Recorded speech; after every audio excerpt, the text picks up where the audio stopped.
전종철의 본격 시사. 안녕하세요. 전종철의 전격 시사 진행을 맡고 있는 전종철 기자입니다.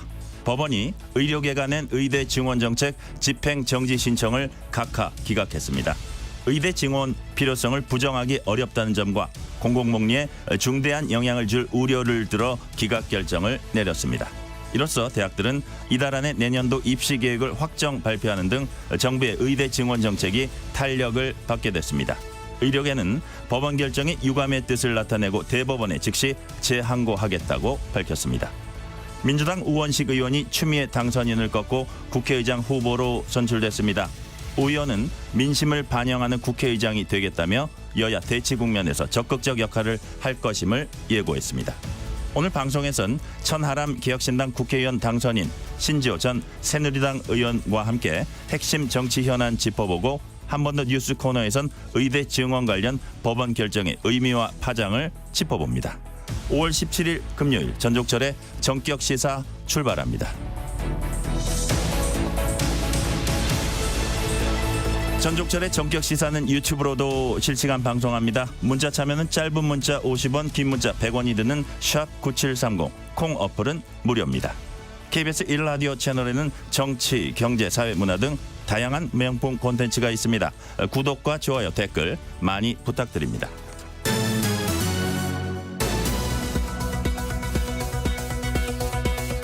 뉴스브리핑 KBS 보도본부 우정아 기자 나와 있습니다. 어서 오세요. 안녕하세요. 오늘 첫 소식입니다.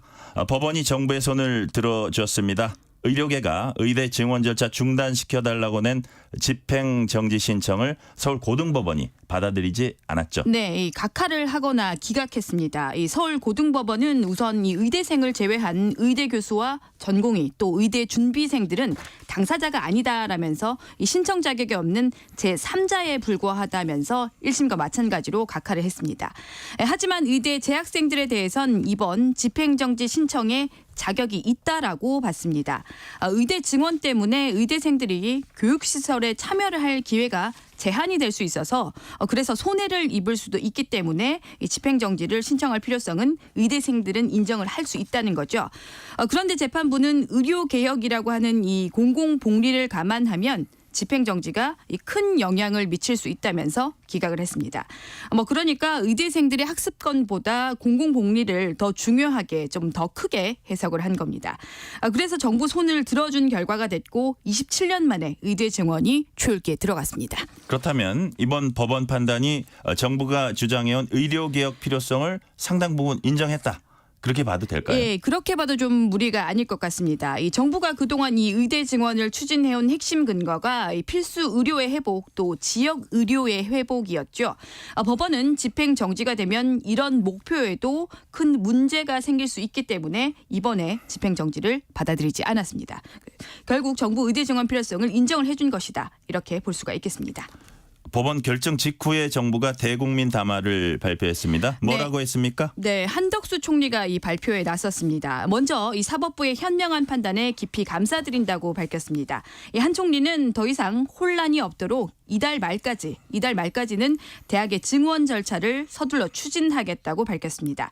그러면서 한 총리는 의료계를 향해선 이 사법부 결정을 좀 존중을 해달라면서 전공의들은 병원으로 또 의대생들은 학교로 좀 돌아와달라 이렇게 호소를 했습니다. 의료계 입장은 나왔습니까? 네, 이 사실 의료계는 이번 법원 결정 이후에 좀 충격을 받은 분위기입니다. 지금 줄줄이 관련 소송들이 완패를 하고 있기 때문인데요.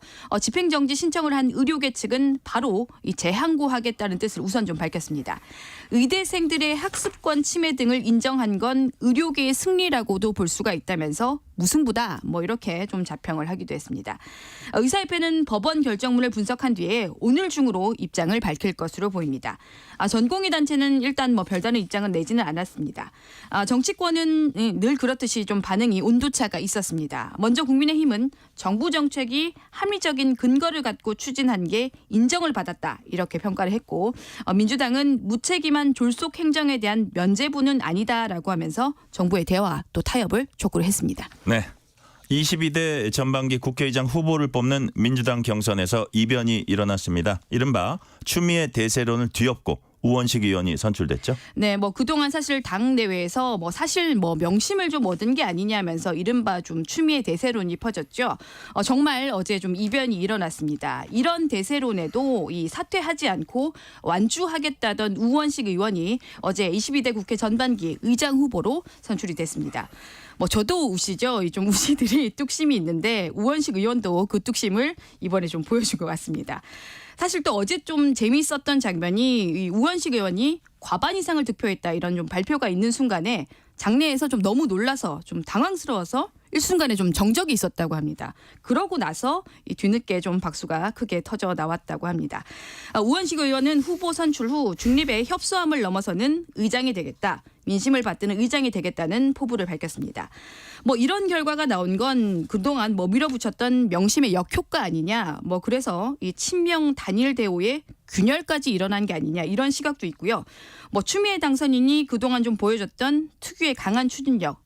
좀 이걸 반대로 보면 이걸 좀 사실상 독단적인 모습으로도 볼 수가 있으니까 거부감을 일으킨 것 아니냐 등등 좀 여러 해석이 나왔습니다. 국민의힘은 축하를 전하면서 방탄국회로 또다시 전락을 시킨다면 민심의 역풍에 직면할 것이다 이렇게 밝혔습니다. 윤석열 대통령이 방한 중인 캄보디아 총리와 정상회담을 하고 전략적 동반자 관계로의 격상을 합의했습니다. 김건희 여사도 공식 오찬에 참석해서 5개월 만에 공개 행보를 했다고요? 네, 이 한국 캄보디아 정상회담 후에 이 열린 공식 오찬이었습니다. 김건희 여사가 모습을 드러냈습니다. 이른바 고가 가방 수수 의혹 이후에 약 5개월 만에 공개 행보를 한 건데요. 대통령실은 먼저 나서서 확대 해석을 경계했습니다. 김 여사가 올 들어서 방한한 외국 정상들 일정에서 계속 좀 역할을 하고 있었다면서 이번이 딱히 특별한 건 아니라는 겁니다.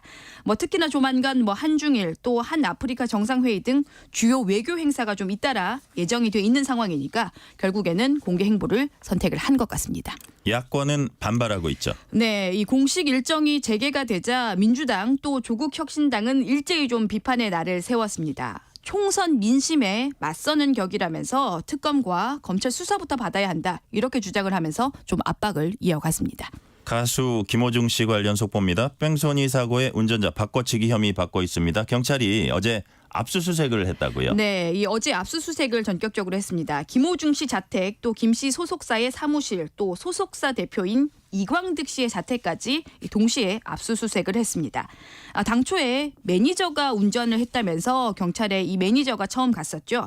그런데 알고 보니까 이게 아니라 김호중 씨 본인이 운전을 한 걸로 결국에 밝혀졌습니다. 이런 거짓 자수가 왜 일어났는지 김 씨가 또 음주운전을 했는지 등등을 확인하기 위한 압수수색으로 보입니다.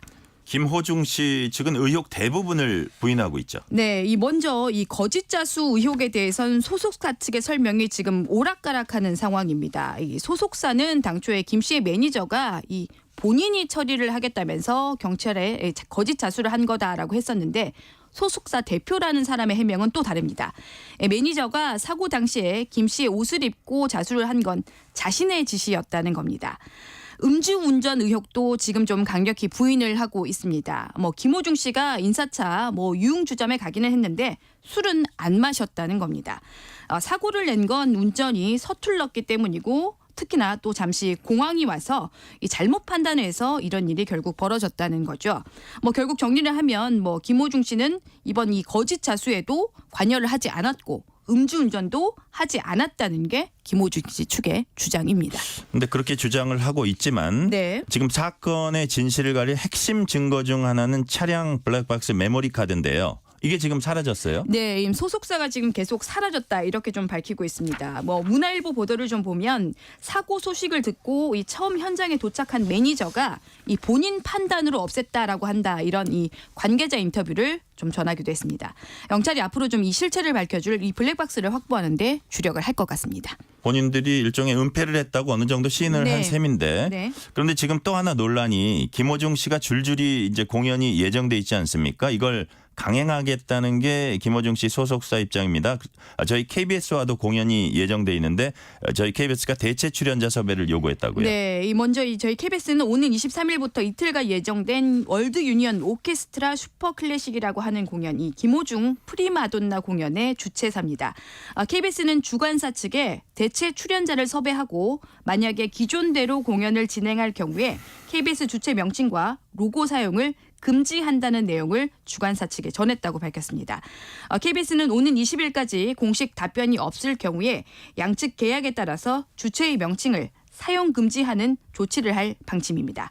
이외에 이 출연을 하기로 한 다른 공연도 지금 좀 문제입니다. 막대한 위약금 때문에 이 무리하게 이 소속사가 공연을 강행하는 것 아니냐 이런 비판도 있는 게 지금 사실인데요.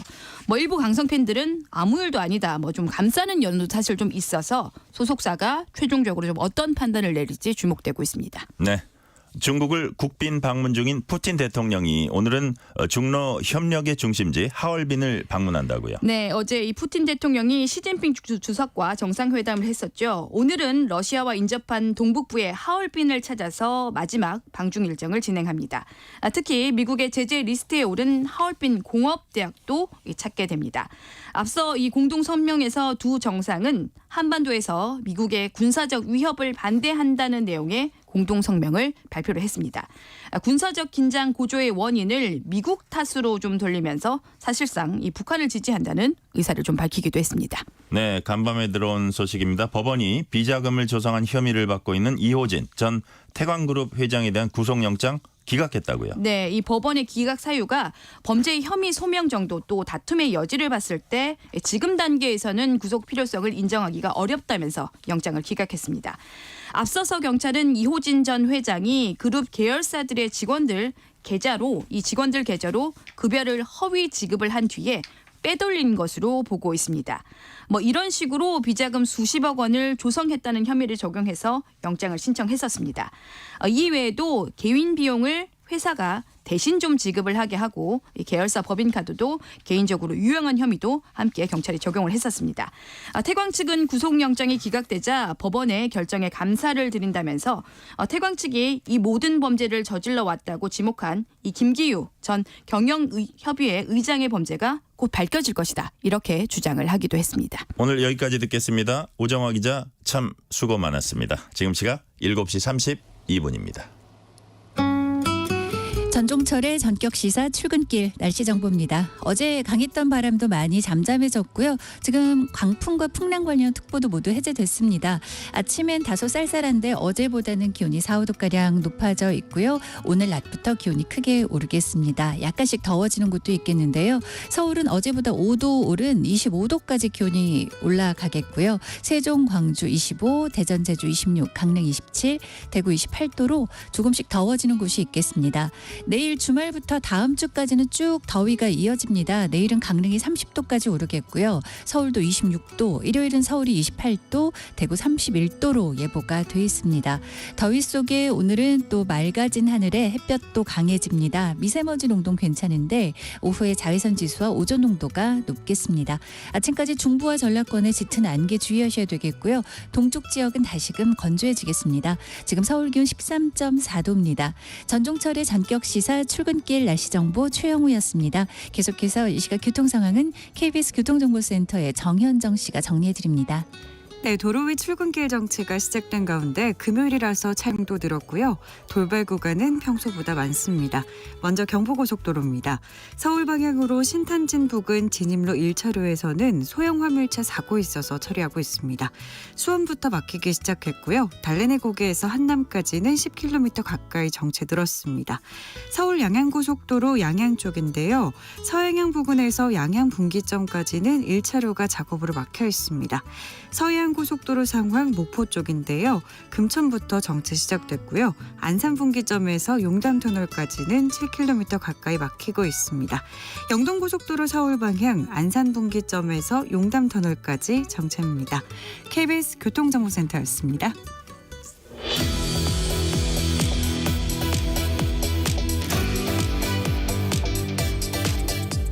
개혁신당 당선인들이 5.18 민주화운동 44주기를 사흘 앞두고 광주 5.18 민주묘역을 방문해서 영남에서 재배한 국화 천송이를 헌화했습니다.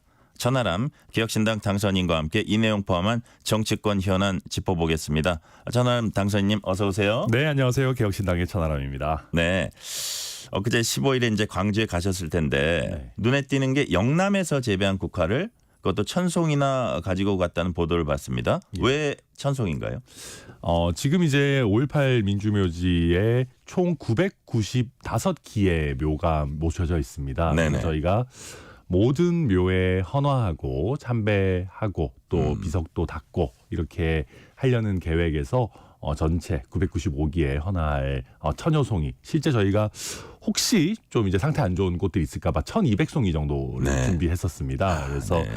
애써 갔고 준비성. 그리고 이제 영남에서 지금 재배한 국화를 한 이유는 네. 뭐 어떤 분께서는 무슨 뭐 영남을 가해자처럼 취급하는 것이냐 이런 터무니없는 말도 안 되는 해석을 하시는 분이 있습니다. 저는 그분이 그렇게 생각하시는 거를 오히려 반성하셔야 된다고 생각하고 사실 5.18 민주화 운동이라는 것은 광주에서 일어났지만 우리 대한민국 전체의 민주화 그리고 87년의 민주항쟁을 이끌어낸 우리 대한민국 민주화 역사에 아주 중요한 하나의 사건이고 네네. 그 어떤 희생으로 인한 영광과 민주화 발전의 과실은 우리 영남을 포함한 대한민국 전체가 누리고 있다라고 생각합니다. 그래서 이것은 어떤 동서로 갈라진 정치권처럼 영남과 호남이 갈라질 이슈가 아니고 5.18 민주화 운동은 우리 대한민국 전체의 또 찬란한 그런 역사다. 그런 취지에서 저희가 영남에서 재배한 국화를 가지고 가게 됐습니다. 네네. 또 이제 모든 묘역에 헌화하고 참배하는 건 참 이례적이에요. 보통 일부 지역을 참배하고 그걸 전체의 의미로 얘기했었는데 누구 아이디어인가요? 일단 이준석 대표 아이디어고 예. 일단 이준석 대표 워낙 또 진정성이 있고 그전부터 5.18 민주화 운동뿐만 아니라 광주와 호남 지역에 대해 가지고 워낙 진정성 있는 행보들 해왔고 저도 또 저의 정치적 고향이 순천이기 때문에 네네.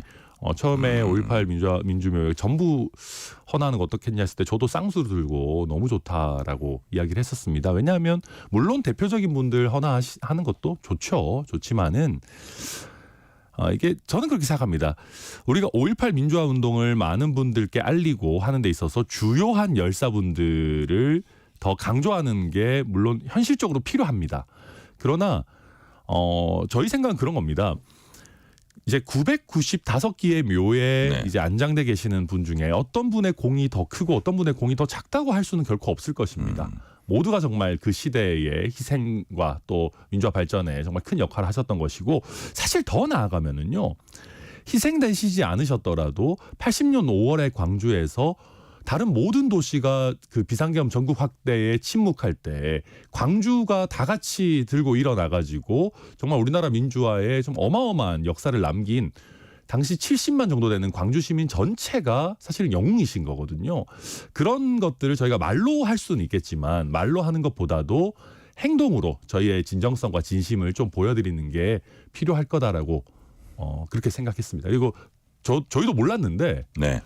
그 이제 5.18 민주묘지 그 소장님 말씀으로는 저희가 이렇게 모든 그 995기의 묘를 다 참배한 최초의 참배객이라고 합니다. 그러니까요. 예. 예. 거기를 이렇게 약간 정리도 하셨다면서요. 이렇게 또 닦기도 하고. 네. 그렇게 대단한 건 아니에요. 예. 자, 예.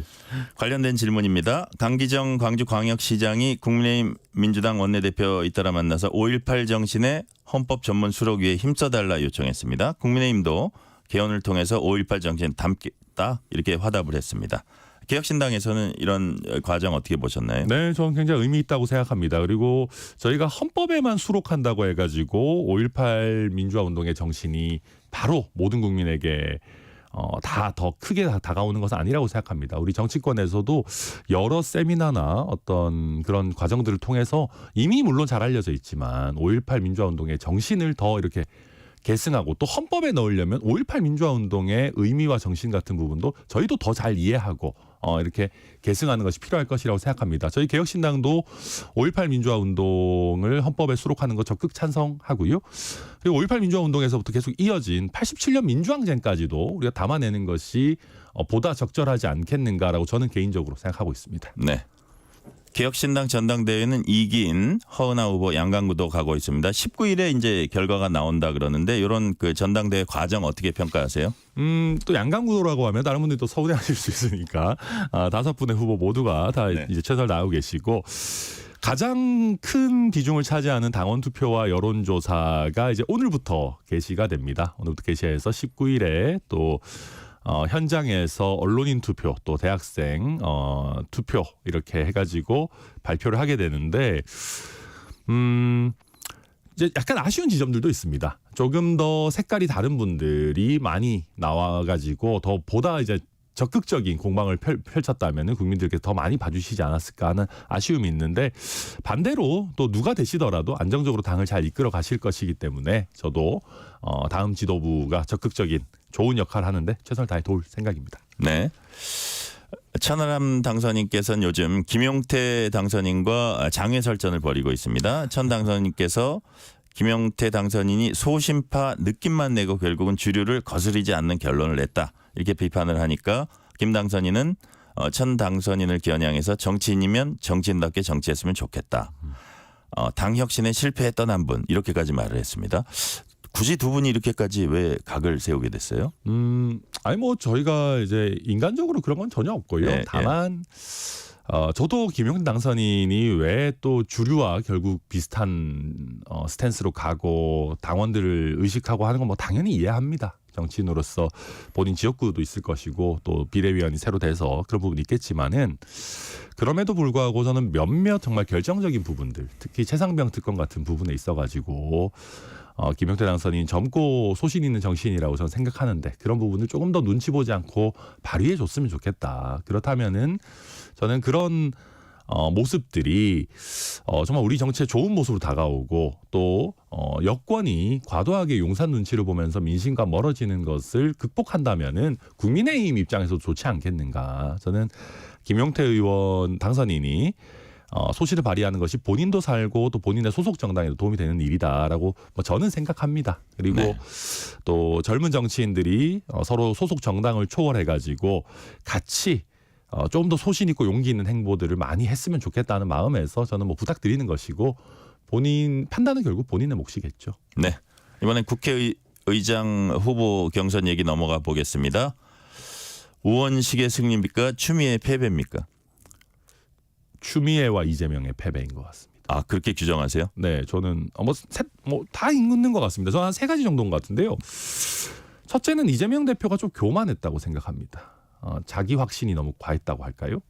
스스로를 좀 과대평가한 거죠. 뭐냐면 추미애 후보로 단일화를 하더라도 추미애 후보의 비호감과 당내에 추미애 후보에 대한 우려가 있더라도 명심 인증 마크만 찍어주면은 만사 오케이일 것이다. 만병통치약. 그렇죠. 네. 명심은 뭐 그냥 프리패스일 것이다. 명심 인증만 찍어주면은 무조건 당선일 것이다라고 해서 조정식 그다음에 이제 정성호 후보들을 사실상 교통 정리를 한 것이죠. 그런데 추미애 후보의 비호감도라고 하는 것이 훨씬 더 높았던 것이고, 그러니까 이재명 대표 좀 교만했던 거죠. 두 번째는 당내 많은 분들이 추머니 시즌 2가 될까 우려했던 것 같습니다. 그러니까 이제 보수 진영에서 우스갯소리 겸 진담반으로 추미애 후보를 보수의 어머니라고 부르지 않습니까? 저는 실제 이 우려가 근거가 있다고 생각하는 것이 윤석열 정부가 굉장히 많은 잘못들을 하더라도 추미애 후보가 거기에 대해서 좀 과잉으로 반응하게 되면은 오히려 국민들이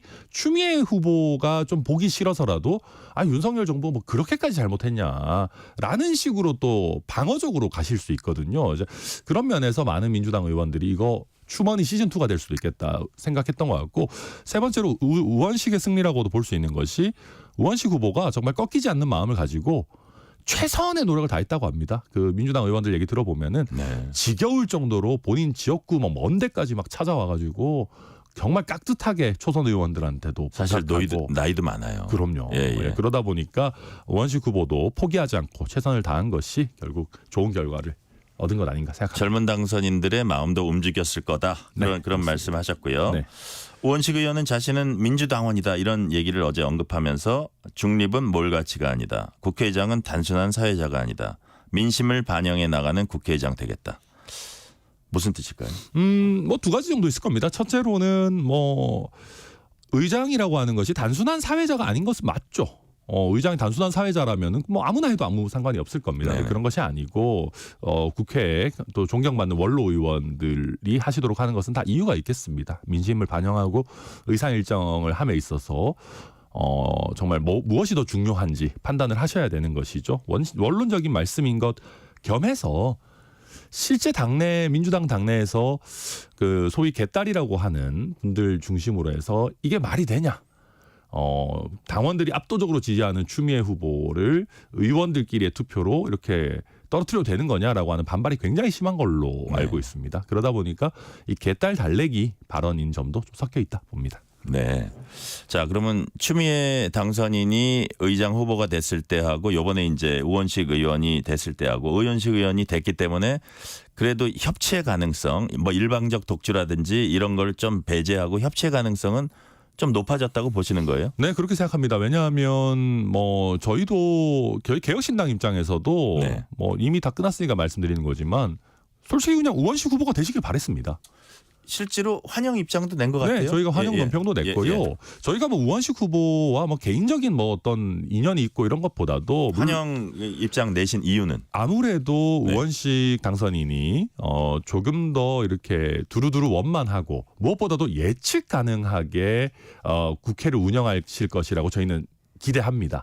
추미애 후보 같은 경우에는 좀 어디로 튈지 모르는 럭비공 같은 느낌이 있으셔가지고 다른 당들이 이 의장님과 또 더불어민주당 사이드와 협의를 하는 것이 굉장히 어렵거나 아니면 협의를 해도 그것이 조금 다소 좀 무의미해지거나 여론의 흐름에 따라 가지고 그런 걱정들을 많이 가지고 있었는데 우원식 뭐 당선인 같은 경우에는 보다 더 저희가 서로 소통하고 또 서로 신뢰하는 데 있어서 나은 모습 보여주실 거라고 저는 믿고 있습니다.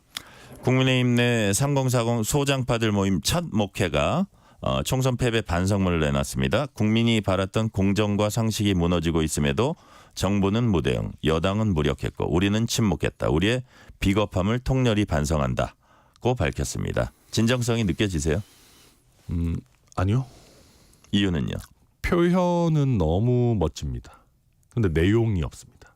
저는 내용을 안 넣을 것이라면 표현을 오히려 조금 줄였었어야 됐다고 생각합니다. 지금 이렇게 어마어마하게 멋지고 뭐 통렬하게 반성하는 이런 강한 표현들을 사용하셨는데 좀 죄송한 말씀입니다만은 최상병 특검법이나 김건희 여사 특검이나 아니면 김건희 여사 수사에 대한 문제, 나아가서 최근에 문제된 검찰 인사에 대한 문제 이런 부분들에 대해서 그 어떤 구체적인 해결책이나 대안도 내놓지 않고 있습니다. 더 나아가서 지금 자꾸 보면 우리 모두가 비겁했다, 우리의 책임이다라고 하고 있는데 제가 2020년에 당시 국민의힘에 있을 때 그때 총선 지고도 그랬습니다.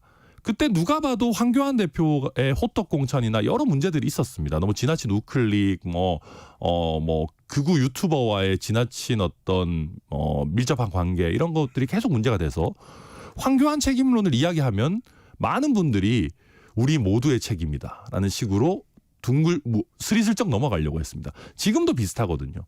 그러면 윤석열 대통령과 한동훈 위원장이 어떤 책임을 지는 건지에 대해서도 명확한 얘기들이 나와야 되는데 그런 부분 없이 우리 모두가 비겁했다, 우리 모두가 부족했다. 모두의 책임이라는 말은 그 누구의 책임도 아니란 얘기입니다. 그래서 조금 더 구체적인 내용을 가지고 더 나아가서는 그렇다면은 지금 국민의힘이란 당이 어떻게 나아가야 되는지에 대한 대안과 방향성을 꼬집어서 이야기해 주기를 저는 바랍니다. 네. 한동훈 총선 참패 책임론 그리고 한동훈 등판론을 둘러싸고 국민의힘 내 이제 갑론을박이 이어지고 있습니다. 이런 과정들 어떻게 보세요? 여기에 대해서는 어떻게 돼야 된다고 생각하십니까? 지금 이제 뭐 홍준표 시장님 그리고 뭐 안철수 의원 뭐 등등 많은 분들이 이제 뭐 책임론을 펼치고 있습니다. 홍 시장님은 아주 원색적으로 말씀하시고요. 좀 장난 아니죠. 예. 그런데 저는 좀 아쉬운 부분들이 있습니다. 저는 이 정치 오래 하신 정치 구단 같은 분들, 안철수 의원님은 몇 단이신지 잘 모르겠습니다만은 분들은 한동훈 위원장이 정치 경험 없이 처음 대통령의 황태자로 비대위원장으로 오고 총괄선대위원장이 됐을 때 이렇게 될 거 다 아셨을 거라고 생각합니다. 그때 그렇다면 더 적극적으로 메시지를 내고 더 어떤 보완하기 위해서 얘기를 하셨었어야 된다 생각합니다. 저는 이 책임론을 제기할 수 있는 유일한 몇 안 되는 사람은 윤상현 의원 정도 아닌가. 그때도 한동훈 혼자로는 안 된다. 유승민 등판시켜야 된다. 뭐 이런 얘기도 하시고 그랬거든요. 그런 분들은 비판하시는 게 일관성이 있다고 생각하는데 다른 분들은 다 결과 나오고 나서 너무 지나친 책임론을 이제 와서야 이야기하시는 거 아닌가 하는 느낌을 좀 받고요. 그럼에도 불구하고 책임론 말씀하시는 게 표현의 과다함 이런 걸 떠나서 저는 뭐 틀린 말은 아니라고 생각합니다. 네. 2조 심판론만 계속 얘기하셨던 한동훈 위원장도 패배의 책임에 상당 부분이 있다. 등판하는 건 좀 문제가 있다. 문제가 많이 있죠. 많이 있는데 지금 뭐 이렇게 사진 찍힐 만한 곳에 가셔서 이제 뭐 책 보시고 또 원희룡 장관 만나시고 이런 부분 보면 좀 근질근질하신 것 같습니다. 등판하실 것 같습니다. 네, 검찰 인사와 관련해서 정부 여당은 집권 2년 지난 시점에서 이뤄진 정상적인 검찰 간부 인사다. 수사는 당연히 차질 없이 계속된다 이렇게 밝혔고요. 반면 야권은 김건희 여사 관련 의혹 수사하던 검찰 지휘부 교체가 탄핵 사유다 이렇게 주장을 했습니다. 천 당선인도 비슷한 말씀 이제 하신 것 같은데 실제로 검찰 인사가 탄핵 사유다. 이렇게 보시는 거예요? 아니죠. 그러니까 검찰 인사 그 자체가 탄핵 사유라기보다는 저희가 이제 탄핵이라는 것은 정말 조심스럽게 언급해야 됩니다. 네네. 저는 대한민국의 국제 신인도를 생각해서라도 대통령이 뭐 3명 중에 2명이 탄핵된다. 이것은 저는 굉장히 심각하게 대한민국 대통령의 신임도를 낮출 수 있는 문제라고 생각합니다. 저희 신중하게 접근할 것이고요. 다만 저희가 걱정한 지점은 권력을 가지고 본인들의 비리와 범죄를 은폐하고 또 그것을 진실을 찾으려고 한 사람에게 외압을 행사한다라고 한다면은 결국 은폐와 외압이 탄핵 사유가 될 수 있다라는 걱정을 저는 가지고 있습니다. 저는 그래서 여러 잘못들이 있다면은 그것을 억지로 감추려고 한다고 해서 감춰지는 것도 아니고 그것이 오히려 감추는 행위가 더 큰 문제를 일으키기 때문에 그러지 않았으면 좋겠다. 이렇게 저는 그래서 불행한 사태가 벌어지지 않았으면 좋겠다는 마음에서 이렇게 말씀드립니다. 보통 이제 탄핵 얘기할 때 중대한 법률적 하자 문제가 있지 않냐 하는데 지금 말씀하시기를 은폐와 외압을 탄핵 사유가 될 수 있다고 하셨는데 그래서 이제 민주당 뭐 조국혁신당 이런 데서 부쩍 지금 탄핵 관련 발언을 요즘 많이 하고 있습니다. 그래서 실제로 진심이 아닐까 이제 이런 얘기들 많이 하는데 특히 이제 해병대원 특검, 김건희 여사 특검 고리로 이런 발언 많이 합니다. 만약 민주당이 실제로 탄핵 절차에 위한 구체적 행동에 들어간다면 개혁신당이 힘을 보탤까요? 말씀하신 것처럼 실제 탄핵 사유에 이를 정도의 불법이 있는지를 봐야 될 것입니다. 그러나 정말 은폐와 어떤 외압이 있다면은 그 자체가 대부분 다 범죄가 됩니다. 직권남용을 비롯해서 뭐 여러 가지 범죄가 될 수 있기 때문에 그런 불행한 일이 없었으면 좋겠다라고 저희는 생각하는 것이고 물론 저희는 아주 신중하게 볼 것이지만 저희는 답을 정해놓지는 않을 겁니다. 저희가 뭐 답정너 정당이 아니기 때문에 무조건 동참한다거나 반대로 무조건 윤석열 정부를 비호하거나 할 생각은 없고요. 굳이 따지자면은 저희는 범야권의 일원이기 때문에 신중하게는 보겠지만 야권들과 연대를 할 가능성이 조금은 높지 않겠는가라는 생각을 갖고 있습니다. 물론 구체적인 것은 그 상황에 따라서 상황을 면밀히 봐서 네. 이게 사유가 되냐 안 되냐를 봐서 판단을 하겠다. 그리고 국민 여론을 봐야 되는 것이죠. 네네. 자, 법원이 의대 증원 집행조치 정지 가처분 신청에 대해 각하 기각 결정 내렸습니다. 법원의 이번 결정 어떻게 평가하세요? 그러니까 이걸 가지고 저는 정부가 좀 침소붕대를 하고 있다고 생각합니다. 이번 결정은 정부의 어떤 증원 규모 결정의 규모와 그러니까 증원의 규모와 절차에 대해서 모든 것이 정당하다라고 하는 면죄부를 준 것이 아닙니다. 실제 저도 원래 직업이 변호사입니다마는 이런 정부 정책을 시행함에 있어 가지고 이걸 막는 형태의 가처분은 원래 받아들여지는 경우가 거의 없습니다. 삼권 분립의 원칙과 직접적인 연관이 있기 때문에 그래서 이건 어찌 보면은 정부가 이기는 게 당연한 겁니다. 그리고 지금 정부가 소송은 이겼지만은 전공의들과 의대생들의 복귀에 있어서는 전혀 진전이 있지 않기 때문에 이 소송 이겼으니까 뭐 무조건 잘 될 거다. 우리 무조건 밀어붙일 수 있다라고 생각한다면은 오히려 더 큰 문제가 될 것이고 큰 코 다칠 수 있다. 그렇게 생각합니다. 네. 지금 이제 시간이 1분 반 남아서 한 1분 정도 대답해 주시면 되는데요. 네. 22대 국회에서 이제 22대 국회 입성하면은 나는 이것만은 꼭 하겠다. 어떤 게 있습니까? 저는 그 저출산과 지방 소멸 문제를 좀 다뤄보고 싶습니다. 지금 이제 제가 최근에 국민연금에 대해 가지고도 목소리 냈지만 지금 이 정도 저출산이 계속된다라고 하면은 제 아들이 9살인데 제 아들이 돈을 벌 때가 되면은 진짜 등골 부러질 것 같습니다. 이거 지속 가능하지 않은 지금의 복지 시스템조차도 감당하지 못하는 세상이 될 수 있는데 그렇다면은 이걸 어떻게 반전시킬까에 대해서 적극적인 고민하는 정치인이 필요하고 또 한 가지는 네네. 서울에 살면 이게 좀 실감이 안 나요. 오늘도 출퇴근하시면서 보면 지하철에 사람 얼마나 많습니까? 근데 저는 정치적 고향이 순천이기 때문에 지역에 살아보면은 이거 진짜 심각하다 느끼거든요. 그래서 저출산과 지방소멸에 대해 가지고 반전의 계기를 만들어내는 그런 의정활동 꼭 4년 동안 해보고 싶습니다. 네, 22대 국회에서 활약을 기대하겠습니다. 오늘은 여기까지 듣겠습니다. 개혁신당 천하람 국회의원 당선인이었습니다. 감사합니다. 네, 감사합니다. 전종철의 전격시사 1부 순서는 여기서 마치고 2부가 이어집니다.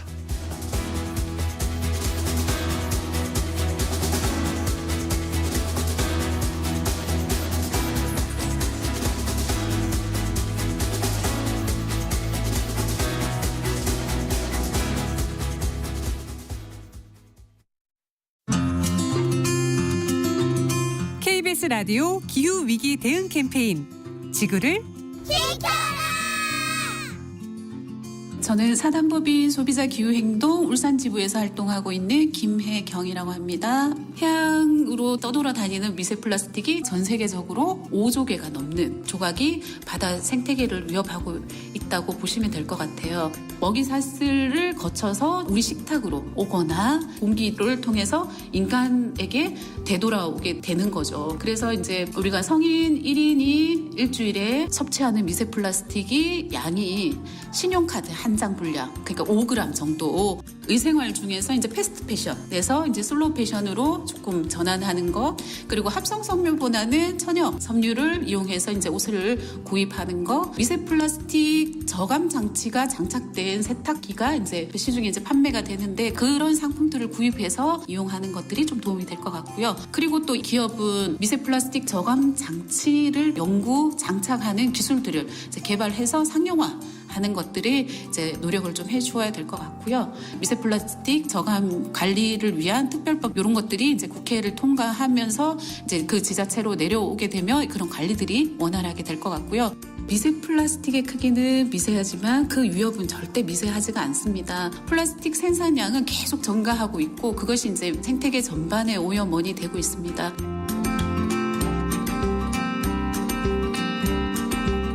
뜨거워지고 있는 지구. 지금 우리의 문제입니다. KBS 라디오 기후위기 대응 캠페인 지구를 지켜라 였습니다.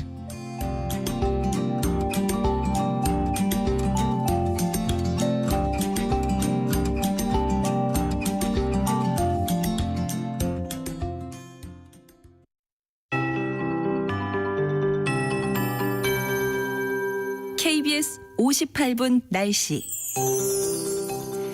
오늘 아침은 좀 쌀쌀합니다. 하지만 낮 기온은 점차 올라서 더워지는 곳이 있겠고요. 오늘을 기점으로 해서 이번 주말 휴일은 다시금 전국이 28~9도 안팎의 더위가 있겠고요. 30도를 넘는 곳도 있겠습니다. 다음 주 주간 예보상으로도 계속 이 더위가 이어져 28도 안팎의 더위가 전국적으로 다음 주에도 계속되겠습니다. 오늘 낮 기온 전국이 22도에서 최고 28도까지 오르면서 오늘 대구 28도 더워지겠고요. 강릉 27, 대전과 제주 26, 서울과 세종, 광주 25도까지 오르겠습니다. 서울은 어제와 비교했을 때 5도 이상 더 기온이 높겠고요. 어제는 20도도 되지 않는 아주 낮은 낮 기온을 보였는데요. 기온이 상당히 높게 오르면서 일교차는 더 벌어지겠습니다. 내일부터 다음 주까지 불볕더위 예상되고 있고 강릉이 내일은 30도, 대구 29, 서울 26도 예보돼 있고요. 특히 일요일은 대구가 31도까지 오르고 서울도 28도로 예보돼 있습니다. 더위가 예상되는 만큼 건강관리 잘 해주셔야 되겠습니다. 오늘 미세먼지 농도 괜찮고요. 자외선 지수와 오존 농도는 오후 들어 높겠습니다. 자외선 차단 꼼꼼하게 해주셔야 될 계절입니다. 아침까지 중부지방과 전라권은 안개가 짙겠습니다. 동쪽 지역은 다시 건조해지겠고요. 지금 서울 기온은 14.4도입니다. 최영우였습니다.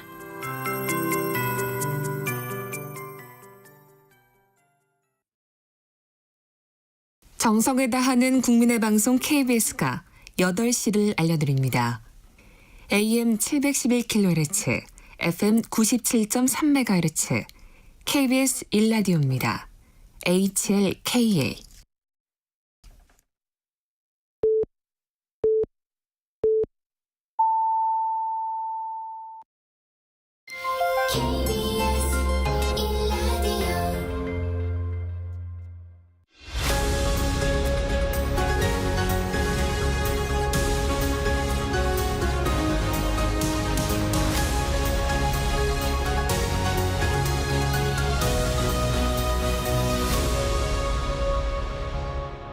전종철의 전격 시사.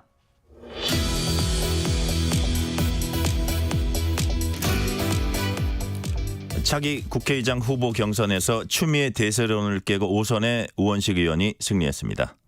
검찰 인사를 둘러싼 여야 공방이 이어지고 있고 김건희 여사는 공식 활동을 재개했습니다. 이 장면들이 향후 정치권에 어떤 영향을 미칠지 국민의힘의 신지호 전 의원과 함께 자세히 짚어보겠습니다. 의원님 어서 오세요. 네, 안녕하세요. 어제 차기 국회의장 경선 결과 우원식이 이겼습니까? 추미애가 졌습니까? 추미애가 진 거죠. 예. 아, 그렇습니까? 예. 전혀 예상을 못했습니다. 전혀 예상을 못했고요. 네. 제가 어제 아침 어떤 방송에 나가서 민주당 쪽 패널에게 한번 물어봤어요. 우원식 후보가 몇 표나 받을 것 같으냐 했더니 30표도 안 될걸요 그러더라고요. 그러니까 민주당 내부에서조차도 그렇고 저희 같은 외부자들은 전혀 예상하지 못했던 결과인데 저는 이걸 보면서 아, 민주당이 아직도 살아있구나. 그러니까 어제 그 결과를 한 줄 평을 하자면 이재명 유일 체제에 대한 소리 없는 반란이다. 거의 대부분의 언론은 대이변이 일어났다 하는데 사실상 이변이라는 표현보다는 반란이라고 하는 표현이 더 정확하지 않을까. 생각하시는 거죠? 예, 그렇죠. 관련해서 윤상현 의원은 중도층을 향한 민주당의 변화가 두렵다. 네. 이번 국회의장 후보 선출이 국민의힘에 주는 메시지도 있을 것 같아요. 그러니까요. 더 위기감을 가져야 될 것 같아요. 그러니까 사실 헌법에 보면 국회의원은 양심에 따라 직무를 행한다 이렇게 돼 있었는데 최근에 이제 이재명의 민주당의 그 흐름을 보면 양심이 아니라 명심에 따라 국회의원직을 행하는 그런 쪽으로 간 거 아닙니까? 그래서 사실상 이게 그 추미애 후보가 이 우원식 후보와 경선을 하지만 사실상 추대 아니냐 이렇게 본 거 아닙니까? 그러니까 원내대표도 단독 입후보 추대, 국회의장도 사실상 추대.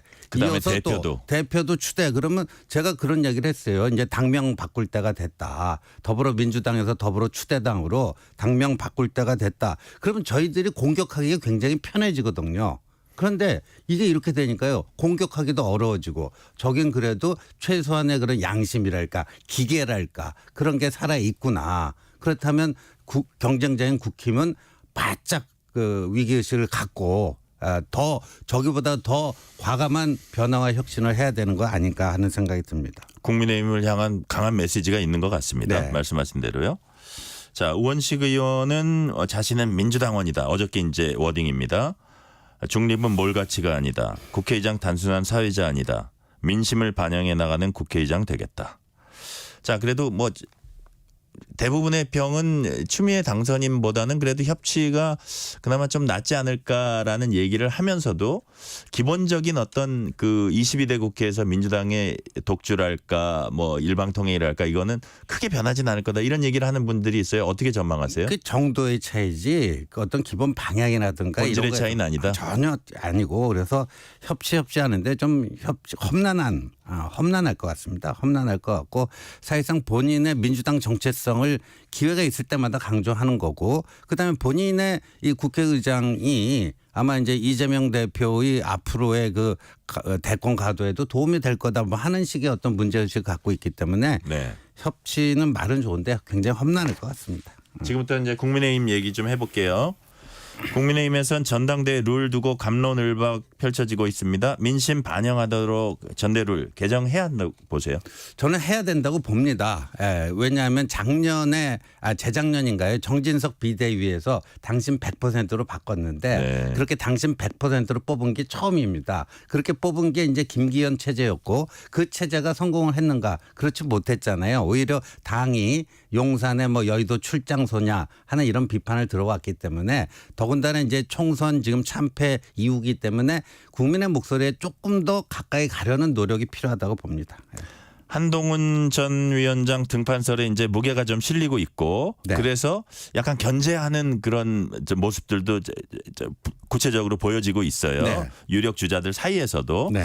뭐 여기저기 모습 드러내고 당내 인사 만나고 또 한동훈 위원장 사람으로 꼽히는 장동혁 전 사무총장이죠. 장동혁 의원이 민심이 부를 때 거부할 수 없는 게 정치다. 이런 네. 발언을 어저께 했어요. 네. 출마 가능성에 더 무게를 두는 건데 결국은 출마할 거라고 보세요? 저는요. 지금의 상황을 표현하자면 한동훈 출마는 변수였는데 네. 변수에서 상수 쪽으로 점점 옮겨가고 있는 어떤 그 경계선 예. 경계선까지는 아니더라도 옮겨가고 있다. 예, 변수에서 상수 쪽으로 지금 움직이고 있다. 네네. 지금의 상황을 그렇게 표현할 수 있을 것 같습니다. 뭐 이제 책임론 관련 질문 제가 바로 다음에 하겠지만 그거 관련되는 건데요. 관련해서 홍준표 대구시장이 네. 총선 말아먹은 이거 말씀드리기 좀 죄송한데 네. 애한테 기대는 정당에게 미래가 있겠냐 했습니다. 어떻게 평가하세요? 이런 발언은? 그 홍준표 대구시장께서 한동훈 위원장을 향해서 애라는 표현을 뭐 아주 자주 씁니다. 그래서 제가 누구 생각이 났냐면요. 유진산이라는 정치인이 생각이 났습니다. 유진산 하면 누군가 하면요. 네. 1971년에 이제 대통령 직접 선거가 있었어요. 72년에 이제 유신이 됐고요. 그때 43세인 김영삼 의원이 40대 기술론이라는 걸 들고 나왔습니다. 내가 43세인데 71년 대통령 선거 야당 신민당 후보로 나가겠다. 도전하겠다. 그러니까 65세의 당수였던 유진산 씨가 이런 애라는 이런 노골적 표현은 안 썼고요.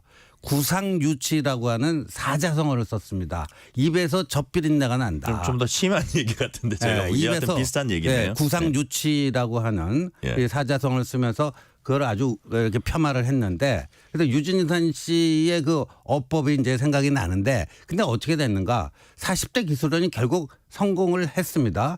그 김영삼이 그 들고 나온 40대 기술원에 김대중, 이철승 다른 40대 주자 2명 그 트로이카 체제가 되면서 거기에 대해서 구상유치라고 했던 유진산 씨는 그 이후에 정치적 뭐라고 할까요? 쇠락의 길을 걷게 되고요. 결국 나중에 이제 쓸쓸하게 역사의 무대에서 이제 퇴장을 하는데 지금 홍준표 시장이 딱 그때 그 대잡인 것 같아요. 유진산 대 김영삼 뭐 이런 것처럼요. 네네. 지금 나이 차이도 비슷해요. 근데 한동훈 장관이 지금 50대인데 이 50대 보고 이제 애라고 하는 이게 좀 어떤 건가 하는 생각이 들어요. 나이가 아니라 경력이나 최근에 어떤 이제 행동 과정이랄까요? 네. 자기생 그런 것도 또 나이뿐만이 아니고 있잖아요. 네. 비대위원장, 법무장관. 그렇죠. 있는데 일국의 국무위원까지 하고 당대표까지 한 사람한테 뭐 이런 거를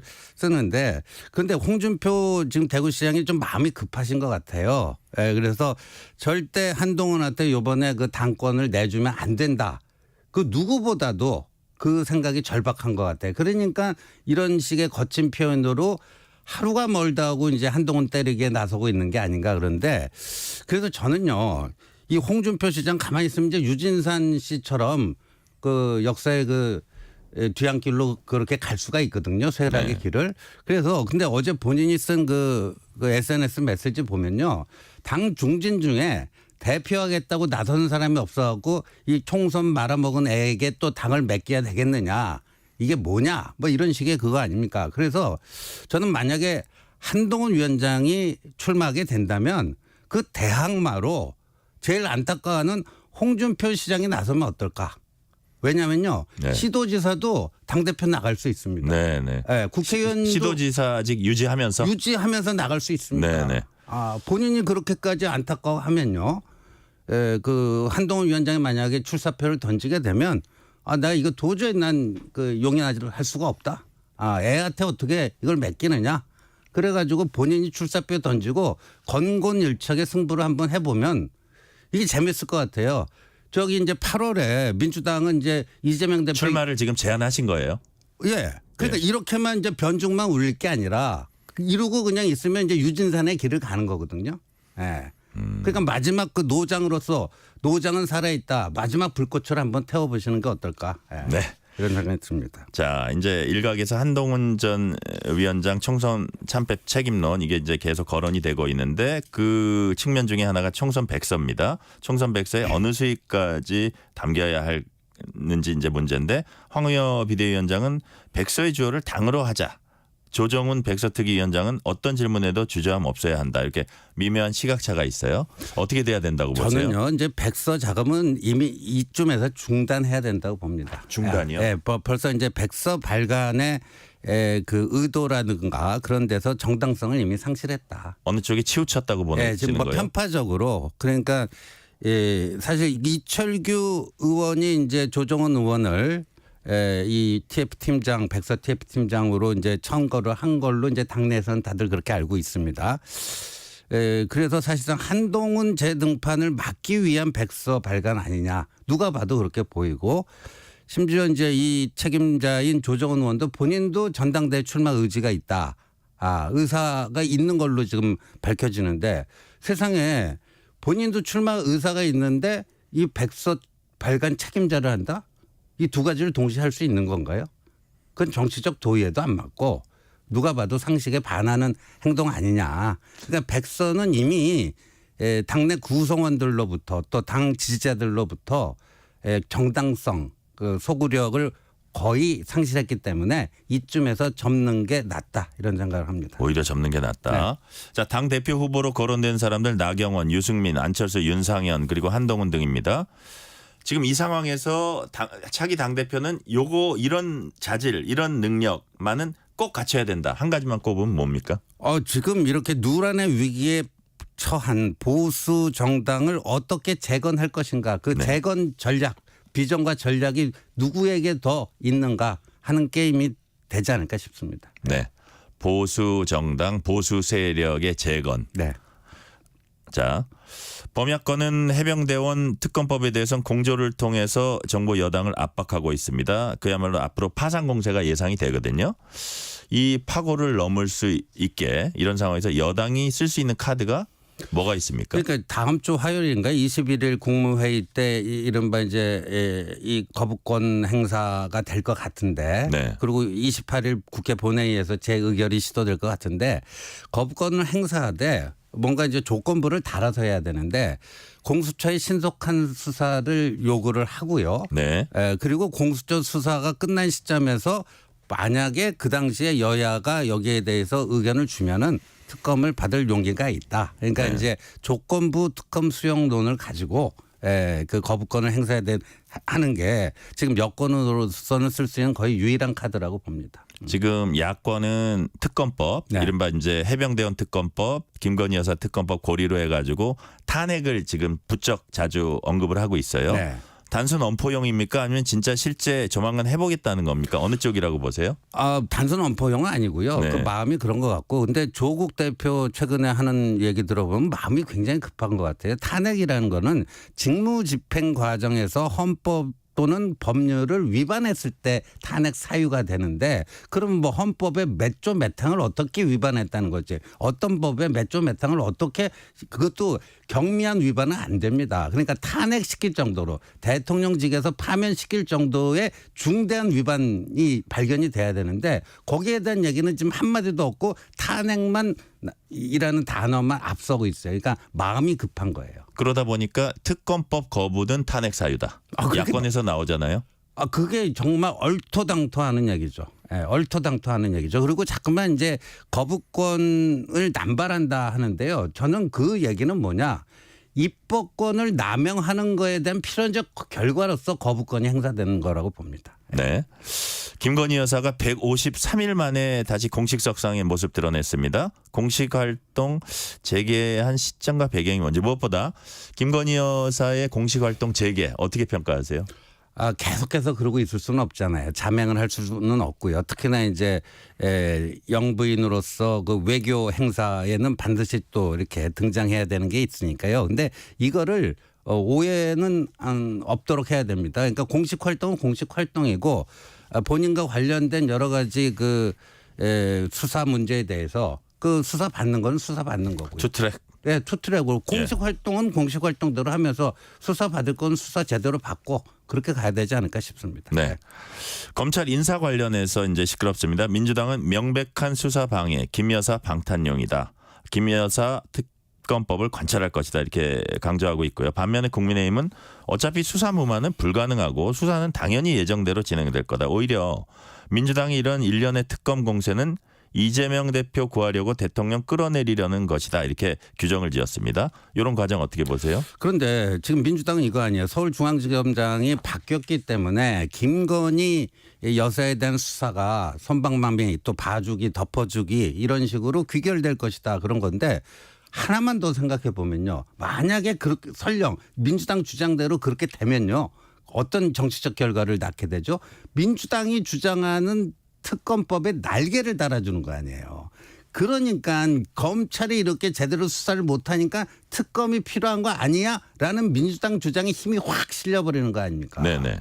그러면 바보가 아닌 이상 그 수사를 그렇게 허투루 할 수 있겠습니까? 그러니까 수사는 당연히 정상적으로 원칙에 따라서 뭐 법리에 따라서 진행될 거다. 네. 이렇게 보시는 거죠. 그렇죠. 네. 이창수 신임 서울중앙지검장도 비슷한 말을 했습니다. 그 김 여사 수사 어떻게 할 거냐 이렇게 지장 없게 필요한 모든 조치 충분히 하겠다 이렇게 얘기했고 법무장관도 비슷하게 얘기했습니다. 김 여사 수사는 어쨌든 정상적으로 진행될 거라고 보시는 건 진행될 거라고 보고 되어야 합니다. 그게 안 되면은 오히려 더 큰 위기를 자초할 수가 있다. 이런 생각이 듭니다. 직접 소환 여부를 갖고도 또 관심을 갖는 분들이 많아요. 어떻게 해야 된다고 보세요? 오히려 송경호 지검장이 했을 때보다도 부담이 더 많이 생긴 거예요. 네. 그러니까 그 뭐 예를 들어서 일반인들도 다 소환 조사를 받는데 왜 이 조사 방식도 좀 약간 특혜성이 있느냐 이런 시비에 휘말릴 필요는 없다라고 봅니다. 홍준표 시장 얘기 한 번만 더 할게요. 검찰 인사와 관련해서 방탄용이 아니라 최소한 상남자의 도리다.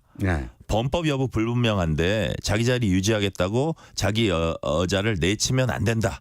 이런 취지로 말했습니다.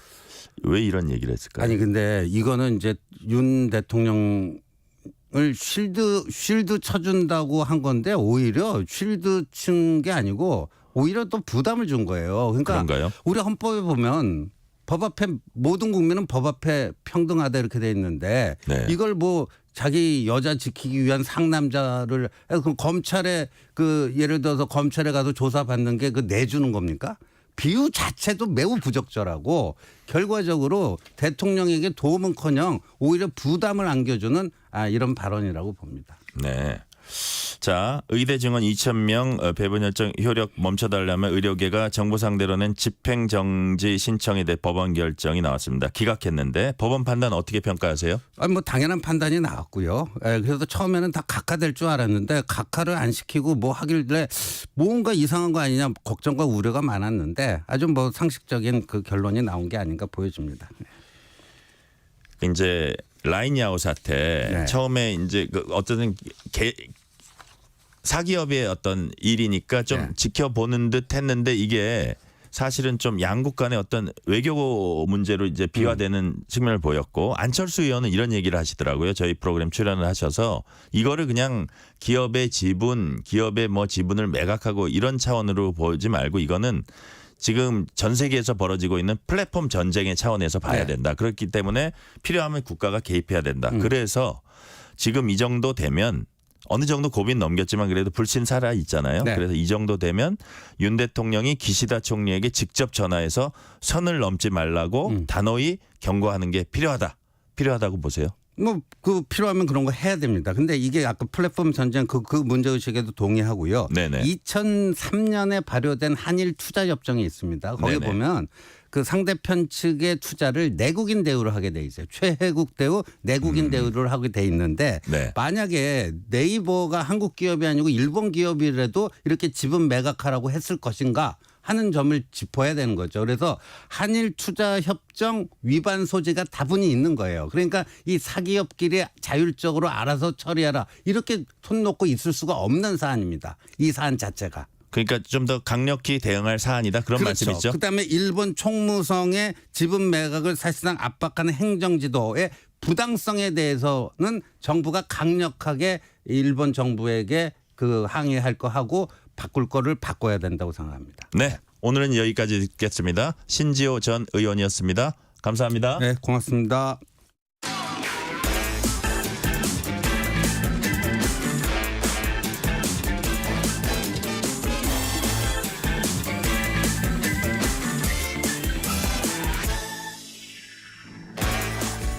의대 증원 절차 멈춰달라는 의료계 신청에 대한 법원 결정, 그 의미와 파장을 경향신문 박순봉 기자와 알아봅니다. 박 기자 어서 오세요. 네, 안녕하세요. 어제 법원이 의대 증원 멈춰달라는 의료계 신청을 받아들이지 않았습니다. 그런데 일단 재판부가 의대생의 원고 적격은 인정을 했죠. 네, 요거 좀 배경을 설명을 해드려야 되는데요. 그러니까 어제가 고등법원이 결정을 낸 거거든요. 네. 그러니까 이제 2심이라고 볼 수가 있죠. 근데 이게 좀 주목을 많이 받았던 거는 1심에서는 이 집행정지에 대해서 다 각하를 시켰어요. 근데 각하하고 기각을 좀 이해를 해봐야 되는데 각하라는 거는 쉽게 얘기하면은 당신은 자격이 없다. 이제 이런 의미인 거예요. 그러니까 집행정지라는 게 좀 급하니까 상황이 좀 긴급하니까 좀 멈춰주세요. 이 행정 절차를 멈춰주세요. 이런 의미가 있는 건데 각하를 시켰다라는 거는 당신은 대상자도 아니고 이게 그렇게 긴급하지 않아. 이렇게 법원이 결정을 했었던 겁니다.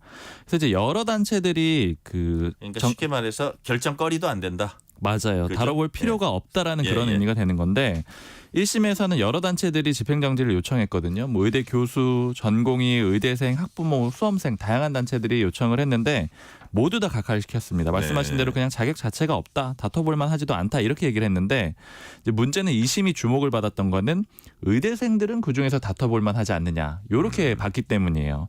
그러니까 왜 그렇게 봤느냐면은 이제 의대생들 같은 경우에는 당장 의대 정원이 늘어나게 되면은 그러면은 긴급하게 피해를 입을 수 있다. 어떤 피해냐면 교육권의 침해를 받을 수 있다라고 본 거죠. 왜냐하면 네. 숫자가 많이 늘어나게 되면 학생들 숫자가 늘어나게 되니까 그만큼 그건 영향이 있을 수 있다라고 본 거고.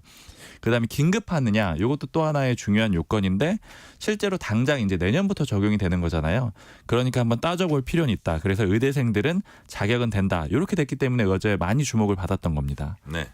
말씀하신 대로 의대생 경우에는 다툴 자격 자체는 있다. 이렇게 본 건데 그렇다면 이제 어떤 결정이 나왔나요?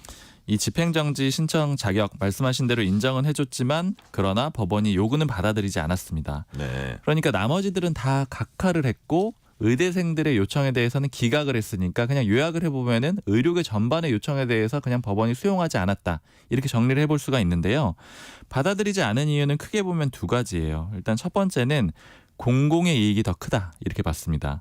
그러니까 의대생들이 입을 피해도 있다라고 봤어요. 당연히 이제 학생 수가 늘어나게 되고 여기에 대한 여파가 있을 수 있다라는 거죠. 근데 그럼에도 불구하고 공공의 이익이 더 크다라고 본 건데 이게 왜냐면은 의대생들의 피해라는 거는 일부 개인의 피해라는 겁니다. 뭐 일부 집단의 피해가 될 수 있겠죠. 그런데 이 의대 정원을 늘리지 못할 때 나타나는 피해는 사회 전체의 피해로 돌아갈 수 있다라는 거죠. 그래서 이제 이런 표현을 썼습니다. 의대 정원을 통한 의료개혁이라는 공공복리에 네. 중대한 영향을 미칠 우려가 있다 이렇게 봤고요. 그다음에 두 번째는 의대 정원 필요성을 부정하기 어렵다라는 거예요. 그러니까 어제 결정문을 보면은 그러니까 우리나라 의료의 질 자체는 우수한데 그러나 필수 의료, 지역 의료 이런 데는 어려움이 있다 이렇게 법원이 봤거든요. 즉 의대 증원만으로 이 문제를 다 해결할 수 있는 건 아니지만 해결할 수 있는 토대는 어느 정도 만들 수 있다라는 거죠. 즉 법원에서 의대 정원을 늘릴 그런 필요성 자체는 인정을 해줬다라는 그런 의미가 있습니다. 그리고 또 하나 주목을 해봐야 되는 게 그간에 이제 의료계에서 계속했던 주장이 정부가 2,000명 내놓을 때 제대로 절차도 안 받고 갑자기 하루 만에 뚝딱 내놨다. 뭐 이런 식의 표현이 좀 있었거든요.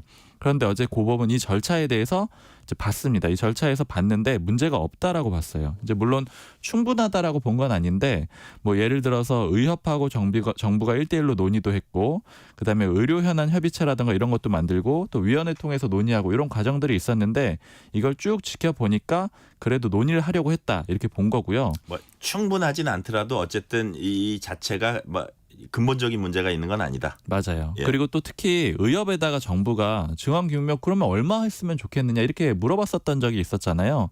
근데 여기에 대해서 의협에서 답이 없었거든요. 그러니까 이 부분도 좀 문제를 삼았고요. 그리고 특히 이 표현이 좀 주목이 되더라고요. 정부가 의사 인력 증원을 할 때 의사의 허락을 받거나 동의를 받아야 되는 건 아니다. 이건 정부가 주체가 돼서 할 수 있는 일이다. 이렇게 법원이 결정을 내렸습니다. 네, 그 부분도 진짜 주목이 되네요. 말씀 듣고 보니까. 자, 그렇다면 의료계 재항고하기로 했던가요? 네, 이병철 변호사가 어제 입장문 바로 냈는데 일단 무승부라고 표현을 했습니다. 그러니까 무승부. 재항고한다라는 입장을 내놓으면서 동시에 무승부라고 했는데 이 무승부라고 하는 논리는 어떤 거냐면은 아까 말씀드린 대로 원고의 적격은 인정해줬다라고 말씀드렸잖아요. 그러니까 의대생들은 이 문제에 다퉈볼 만한 그런 당사자이긴 하다. 이걸 법원이 인정을 했는데 이건 의료계가 이겼다라는 겁니다. 근데 이제 나머지 뭐 각하되고 기각되고 했으니까 그 부분은 졌다. 즉 이 얘기는 1대1 무승부다. 뭐 이렇게 보고 있는 건데 다만 이제 전반적으로 이렇게 숫자들을 보면은 무려 가처분 낸 게 의료계에서 낸 게 16건이거든요. 근데 그중에 15건이 기본적으로 이미 기각 각하가 다 된 상태입니다. 그래서 법조계의 전반적인 그 예측은 아마 이제 향후에도 좀 의료계가 승소하기는 좀 쉽지는 않을 것이다. 이렇게 좀 예측이 되는 상황이에요. 많이 내긴 냈네요. 그렇죠. 근데 그럼에도 불구하고 네. 어쨌든 재항고를 하겠다라는 그런 입장입니다. 네. 자, 당장 정부는 이제 고비는 넘겼다고 볼 수 있습니다. 그럼 앞으로 과정이 어떻게 되는지 앞으로 계획은 또 어떻게 되는 겁니까? 일단 본안 소송이 남아있긴 하거든요. 그러니까 네. 집행정지라는 건 그 전에 긴급하게 혹시 피해가 생길 수가 있으니까 일시정지시키는 그런 의미가 있는 거잖아요. 그래서 이제 본안 소송도 어쨌든 따져보긴 해야 됩니다. 근데 그렇지만 어쨌든 정부는 일단은 안도하고 있어요. 왜냐하면 집행정지부터 인용이 됐다라고 하면은 굉장히 큰 타격을 받을 수밖에 없었던 사실 거거든요. 결정적 타격이죠. 그렇죠. 아예 예. 계획대로 추진을 못하는 상황이 오는 거잖아요. 그래서 일단 어제 결정으로 좀 안도하는 분위기가 있고요. 이걸 토대로 계획대로 추진을 하겠다라는 그런 입장입니다. 어제 한덕수 국무총리가 대국민 담화를 했거든요. 네. 사법부에 감사드린다라고 하면서 큰 고비를 넘어설 수 있게 됐다 이렇게 표현을 했어요. 이제 남은 거는 대학 입시 절차를 마무리 짓는 일인데 지금 이제 모집 인원 확정을 해야 되거든요. 처음에 2,000명 늘리겠다라고 했지만 그다음에 반발도 있고 해가지고 대학별로 숫자 조정해서 달라 이제 그거 해가지고 최종적으로 확정시킨 그런 상황이 있어요. 근데 이제 문제는 난관들이 좀 있습니다. 네. 이렇게 모집 인원을 확정하는 과정에 각 대학별로 교수협의회가 이 학칙을 개정을 해줘야 돼요. 그러니까 학칙 개정. 네, 근데 이게 이미 부결시킨 사례가 있거든요. 뭐 네네. 대표적으로 부산대 이런 국립대에서 부결시킨 사례가 있기 때문에 요 단계를 또 넘어가야 되고요. 그리고 이제 더 큰 문제는 이제 갑자기 이렇게 많이 뽑으면 의대 교육 질이 떨어진다 이런 문제들이 있었잖아요. 그러니까 여기에 대해서 충분히 시설이나 기자재, 그다음에 교원 이런 것들을 좀 확보를 해야 되는 그런 이제 문제도 남아 있습니다. 그래서 일단 한 총리는 어제 이번 기회에 네. 의대 교육 선진화 방안을 마련하고 추진하겠다라고 했는데 이게 또 어느 정도 실제로 남은 기간 동안 해낼 수 있느냐 이것도 좀 주목되는 일입니다. 네. 지금 이제 박 기자 말씀하신 게 대학 입시 절차 마무리 문제, 그다음에 의대 교육 뭐 정상화라 그럴까요? 그런 문제 얘기인데 또 다른 남은 관건이 이제 3개월 가까이 이어진 의정 갈등이죠. 의사들의 현장 이탈이 마무리되냐 여부일 겁니다. 바로 국민들이 가장 걱정하는 대목이잖아요. 맞아요. 이 사실은 대목은 이 부분은 앞으로 어떻게 될까요? 일단 어제 결정으로 인해서 의료단체들은 오히려 더 강경해진 그런 분위기가 있어요. 네. 그러다 보니까 이제 문제 해결은 여전히 좀 쉽지가 않은데요. 일단 지금 가장 걱정되는 게 전공의들이 언제 복귀하느냐 이 문제잖아요. 근데 네. 전망이 밝진 않아요. 그러니까 전공의들은 이런 입장입니다. 애초에 법원에 기대 안 했다. 그리고 이번에 이제 이렇게 된다고 하더라도 인용 결정이 난다고 하더라도 안 돌아가겠다라는 그런 입장이었거든요. 네네. 이게 왜냐하면 인용이 된다고 하더라도 기본적으로 전공의들이 요구하는 것과는 상황이 달라요. 전공의들은 아예 백지화를 원하고 있거든요. 그 간극이 그만큼 크기 때문에 돌아올 가능성이 없는, 그리고 복귀할 의향이 없는 그런 상태이고요. 그다음에 또 하나 걱정되는 거는 거의 지금 최후의 보루라고 할 수 있는 게 의대 교수들이거든요. 그렇죠. 근데 의대 교수들도 지금 집단 사직서 제출한 사례들도 있고, 그다음에 지금 휴진은 조금씩 하고 있거든요. 뭐 하루씩 이렇게 하고 있는데, 지금 그 휴진을 일주일로 늘리겠다, 지금 이렇게 예고를 한 상태거든요. 그러니까 지금 의대 파업이라고 할까요? 그러니까 의사들의 파업 분위기는 훨씬 더 강해지고 있는 그런 흐름이라서 이 부분을 정부가 해결해야지 국민들이 또 불안을 해결할 수 있는 그런 상태입니다. 네. 오늘은 여기까지 듣겠습니다. 박순봉 기자였습니다. 감사합니다. 감사합니다. 전종철의 전격 기사 2부 순서는 여기서 마무리하고 3부가 이어집니다.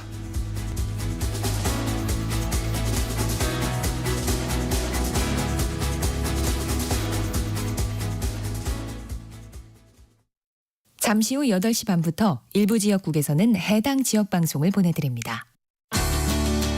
워렌 버핏은 가치 투자, 필립 피셔는 성장주 투자, 피터 린치는 장기 투자. 방법은 달라도 목표는 하나. 성기영의 경제쇼가 성공의 길로 안내합니다. 깊이 있게, 명쾌하게, 지금 이 시대 경제에 관한 모든 것을 알려드립니다. 평일 오후 4시 5분 성기영의 경제쇼와 함께하십시오.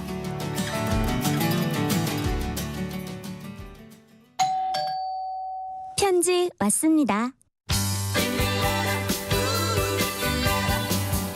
퇴근길 지친 당신에게 힘이 되는 뉴스를 전해드립니다. 매일 저녁 5시 5분 당신과 함께 읽는 세상 이야기 KBS 1라디오 뉴스레터 K. 지금 시각은 8시 30분입니다. KBS.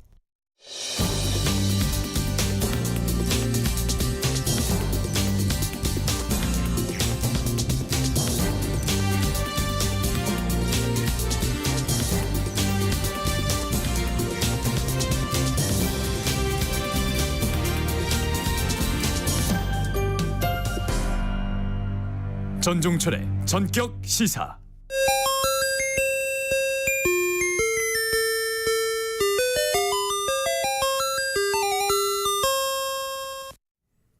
이번 주 뜨거운 정치 키워드를 알아보는 정치 공보 시간입니다. 윤석열 대통령이 지난주 민정수석실을 신설하고 김지현 전 법무차관을 민정수석에 임명했습니다. 그리고 이번 주 검사장급 인사가 단행됐는데 이를 놓고 정치권에서 공방이 이어지고 있습니다.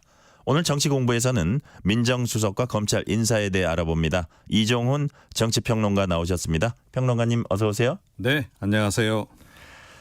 민정수석실 설치하지 않겠다고 했던 윤 대통령이 취임 2년 만에 민정수석 임명하고 민정수석실 설치했습니다. 대통령실은 민심 청취를 위해서 필요하다 이렇게 설명을 했고요. 네. 반면에 야당은 사정기관 장악하기 위한 거다 이렇게 비판했습니다. 실제로 민정수석실의 역할 어떤 겁니까? 네, 이게 민정수석실이 순기능과 사실은 역기능이 함께 존재합니다. 네. 그러니까 잘 활용하면 순기능이 이제 돋보이지만 잘못 쓰면 이제 좀 역기능도 유발할 수 있는 그런 쌍방향성 기능을 좀 가지고 있다 이렇게 이제 봐야 됩니다. 그래서 윤석열 대통령도 임기 초반에 이제 이거를 없앴다는 이유도 그 당시에 제기했던 이유도 이제 조금 전에 말씀하신 그런 부분, 그래서 좀 역기능 쪽인 부분에 초점을 맞춰서 이제 그만 없앴던 건데 이걸 다시 만들면서는 또 순기능적인 측면에 대해서 얘기를 하더라고요. 그러니까 민심을 청취하는 기능도 있습니다. 그런데 역으로 민심 조성에 영향을 미치기도 하는 그런 이제 기능을 좀 가지고 있는 거죠. 그래서 민정수석실 산하에 이제 민정비서관, 공직기강비서관, 법률비서관 이제 이렇게 있습니다. 이 민정비서관이 주로 이제 국민 여론과 민심 동향을 파악을 해서 이제 대통령에게 전하는 그런 역할을 하고, 이 민정비서관이 주로 이제 어디서 정보를 청취를 하냐면 검찰, 경찰, 국세청, 우리 보면 이렇게 정보 라인들이 있는 기관들이 있습니다. 네네. 보통 사정기관이라고 얘기를 하죠. 그쪽으로부터 이제 정보를 받는 겁니다. 국정원 포함해서. 그래서 이제 그걸 정리해서 대통령에게 전달하는 이제 그런 기능을 이제 하는 거고요. 또 이제 그 공직기강 이제 기능도 있습니다. 그래서 이 관련해서는 이제 보면 이제 특별감찰반 같은 것도 두죠. 그래서 이제 공직사회에서 비리 행위가 있는지 여부를 이제 정보를 수집해서 이제 파악하고 또 조치를 취하고 이제 하는 이제 이건데 이 감찰 기능이 자칫 잘못하면 이제 선을 넘어가는 거죠. 공직사회에 대해서만 하는 게 아니고 연관 공직사회에 대한 걸 한다면서 연관해서 이제 민간까지 이제 하게 되면 민간인 사찰까지 이렇게 넘어가게 되는 이제 그 부분이 이제 좀 늘 논란이 좀 많이 되고요. 그 다음에 이제 법률 보좌 부분이 있습니다. 그러니까 대통령이나 대통령 뭐 영부인이랄지 이런 이제 그 분들이 뭔가 법률적인 그 소송에 뭐 이렇게 연루가 되거나 또 뭐 검찰 수사를 받게 되거나 이제 이랬을 때 대응을 하는 그런 기능까지 이제 포함이 돼 있는 겁니다. 그래서 역대 이제 보통 이제 민정수석은 실세 중에 실세다 이런 얘기를 늘 들어왔죠. 자, 민정수석에 김주현 전 법무차관 임명한 거 놓고도 논란이 일고 있습니다. 야당은 또 검사냐 이렇게 말하면서 민심 청취와 검사 출신 민정수석은 어울리지 않는다 이렇게 지적도 했고요. 반면에 민정수석 과거에도 주로 검사 출신이 많았다 이런 얘기도 있어요. 어떻습니까? 그러니까 이게 역사적으로 보면 이제 정권마다 조금씩 이제 다르게 인사를 해온 걸 이제 볼 수가 있습니다. 사실은 박정희 전 대통령 시절에 처음 이제 민정수석실이 이제 생겼는데요. 그때는 이제 5.16 군사정변을 자신하고 함께 주도했던 648기 출신. 으로 이제 임명을 했던 바가 있고 전두환 전 대통령도 12.12 군사반란 당시에 자신을 도와서 좀 역할을 했던 하나회 멤버들, 그러니까 그 젊은 그 당시 장교들 이런 사람들을 이제 임명을 했던 바가 있습니다. 검사 출신은 노태우 전 대통령 시절에 이제 처음으로 이제 임명되기 시작했고 그 이후에 보면 이제 검찰 출신하고 대통령 측근 출신이 교대로 좀 이렇게 교차 임명되는 이제 이런 과정들이 있었습니다. 그리고 노무현 전 대통령 같은 경우에는 이제 문재인 전 대통령도 그 당시 민정수석으로 기용하지 않았습니까? 문 전 대통령을 비롯해서 변호사 출신이나 또는 자신의 어떤 측근으로 이렇게 임명을 했죠. 그래서 이제 민주당 쪽에서는 우리는 검사 출신으로 이제 기용을 안 한다. 먼저 이런 얘기를 좀 이제 하는 거고요. 문재인 전 대통령 때도 역시 이제 비검사 출신들 주로 임명을 했습니다. 그리고 이명박 전 대통령, 박근혜 전 대통령 같은 경우에는 검사 출신으로 또 임명을 했던 바가 있습니다. 네, 검찰 출신이 유독 좀 많은 이유 뭐가 있을까요? 그러니까 조금 전에 이제 말씀드렸듯이 이제 사정기관 그 중에서도 이제 사정기관의 정보라인 쪽을 이제 통제하는 위치에 이제 있다 보니까 아무래도 모든 사정기관 중에서 그래도 좀 힘이 센 기관. 에 이제 출신 그래야 이제 좀 영이 서지 않겠냐 이제 이런 판단을 좀 이제 하는 거죠. 네. 아울러서 이제 조금 전에 말씀드렸듯이 대통령이나 뭐 이제 그 대통령 영부인이나 이 연루된 사건 발생했을 경우에 법률 지원도 하기 때문에 아무래도 이 수사에 좀 이렇게 좀 정통한 그런 인물이 오는 게 좋겠다 이제 이런 판단도 좀 함께 있는 거죠. 네. 보수 성향 대통령들 주로 검사 출신, 진보 성향 대통령들은 뭐 변호사나 이런 비검사 출신, 주로 민정수석 많이 기용했습니다. 이유가 있나요? 네. 이게 검찰 개혁하고 좀 연관이 됩니다. 그러니까 노무현 전 대통령, 문재인 전 대통령이 주로 비검사 출신으로 기용을 했다라고 말씀을 드렸는데 그 두 분 다 검찰 개혁을 굉장히 강력하게 추진을 했던 분이잖아요. 네. 이제 그러다 보니까 이제 아무래도 검사 출신으로 민정수석을 이제 임명하기 부담스러울 수밖에 없는 거죠.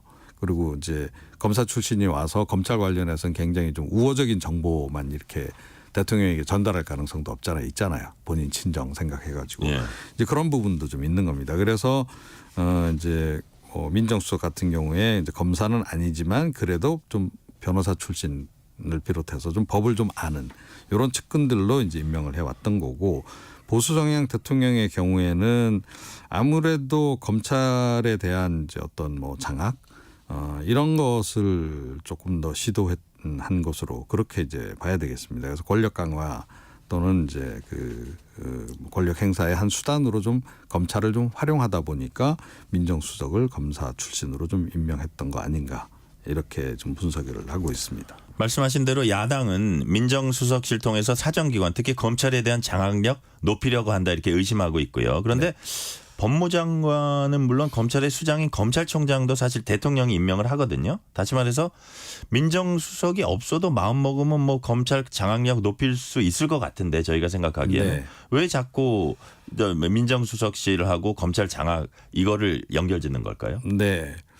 뭐 이게 이제 그 대통령들의 통치 스타일하고도 이제 연관이 되고 네. 또 대통령들의 성향하고도 좀 관련이 좀 있다라고 좀 생각이 좀 되고요.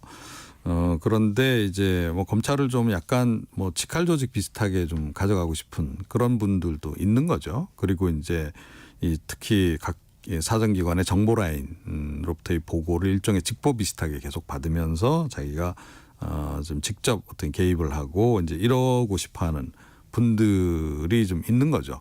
그런 분들 같은 경우에는 아무래도 검사 출신들이 더 낫다 이런 판단을 좀 이제 하는 것 같고 개인적으로 사법 리스크가 있는 경우에도 마찬가지. 조금 전에 말씀드렸듯이 이제 법률 지원 서비스도 이제 여기서 하기 때문에 이제 그 법률 지원, 법률적인 조력을 이제 받고 또는 뭐 좀 나쁘게 좀 보자면 수사에 약간 개입할 수 있는 그런 조건도 좀 되는 거 아니겠어요? 그래서 좀 검사 출신들을 좀 선호했던 그런 부분이 있지 않나 이렇게 생각을 합니다.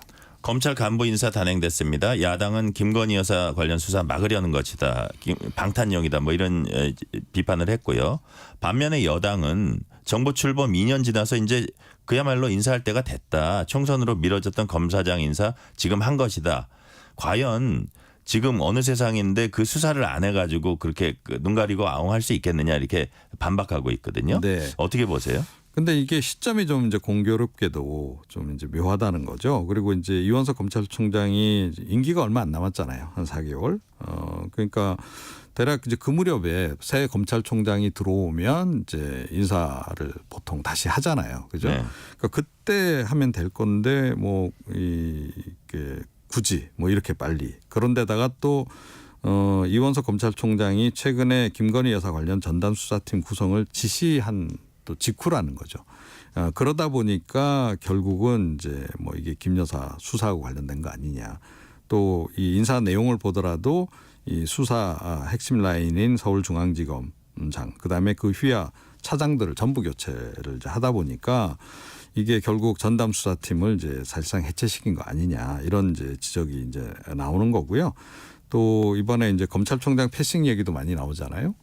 검찰총장하고 협의도 충분히 진행되지 않은 상태에서 인사 발표가 좀 황급히 이루어진 그런 느낌이 없잖아 있다 보니 야당 쪽에서 이제 그런 지적을 지금 하고 있는 그런 상황인 겁니다.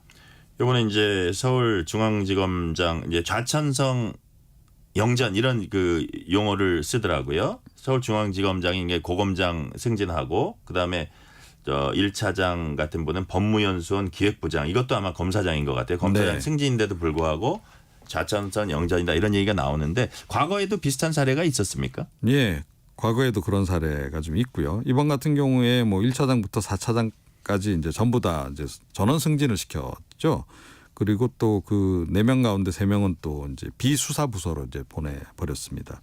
이제 그러다 보니까 이제 조금 논란이 좀 되는 그런 부분이 있는데 예전에 그 안대희 그 중수부장이 이제 그 2004년에 검찰 인사에서 부산 고검장으로 이제 승진을 했는데 그때 사실상 이제 좌천이었다. 그러니까 이게 영전은 영전인데 좌천성이다. 그래서 좌천성 영전 이런 표현을 이제 많이 썼었는데 그 당시에 이제 그 불법 대선 자금 사건 진두지휘하고 있었거든요. 그래서 노무현 전 대통령하고 좀 불편한 그런 상황이 되면서 결국 이런 조치를 좀 취했던 거 아닌가 이런 이제 분석이 그 당시에 나왔던 바가 있고 한동훈 전 그 국민의힘 비대위원장의 장인이죠. 그러니까 진영구 전 대전지검장 같은 경우에도 김대중 정부 시절에 본래 중앙지검장을 기대를 하고 있었는데 대전고검장으로 이제 그 좌천성 승진을 당한 적이 있습니다. 이때도 마찬가지. 지검장이 아니고 고검장이니까 네네. 승진은 승진인데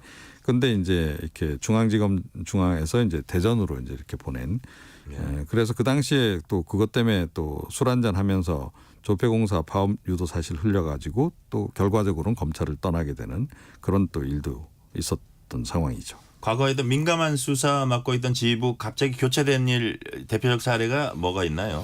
예. 그 윤석열 대통령이 이 부분은 많이 본인이 겪었죠 스스로. 그러니까 이 검사 시절이었던 이제 2013년 국정원 댓글 특별수사팀장 맡아서 검찰 수뇌부가 그 당시에 이제 반대하는데도 불구하고 국정원 직원들에 대해서 압수수색, 그다음에 체포영장 집행했다가 대구 고검, 대전 고검으로 이제 연이어 이제 이렇게 좌천성 인사를 이제 당하고 마찬가지로 수사팀이 이제 해체가 되고 이랬던 적이 있고요. 또 윤 대통령이 검찰총장 시절에도 2020년도에 조국 전 법무부 장관 가족 비리 의혹이라든가 청와대 감찰무마 의혹, 또 청와대 선거개입 의혹 같은 이런 그 당시에 이제 권력형 비리 수사에 담당했던 그 수사 라인이 또 갑자기 본인하고 상의도 제대로 안 된 상태에서 뭐 교체가 되는 그런 일이 있었던 바 있습니다. 네, 오늘은 여기까지 듣겠습니다. 이정훈 평론가였습니다. 감사합니다. 네. 지금 시각 8시 43분입니다. 금요일 출근길입니다. 평소보다 정체 시간과 구간이 긴데요. 먼저 경부고속도로 서울 방향으로 천안 부근에서는 고장난 승용차가 서 있습니다. 수원에서 막히고 있고요. 달래내 고개에서 한남까지 10km 가까이 정체입니다. 서해안고속도로도 역시 서울 쪽으로 일직분기점에서 금천까지 제속도 못 내고요. 경인고속도로 서울 방향 부천에서 신월까지 막히고 있습니다. 서울 시내는 북부간선도로 종암분기점 방향으로 묵동나들목에서 월릉분기점까지 정체고요. 강변북로 구리 방향 방화대교에서 반포대교까지는 45분 정도 소요됩니다. 출퇴근길과 한낮과의 기온차가 큰 요즘입니다. 감기 걸리기 쉬운 날씨니까요. 입고 벗을 수 있는 겉옷은 꼭 챙겨서 외출하시기 바랍니다. KBS 교통정보센터에서 정현정입니다.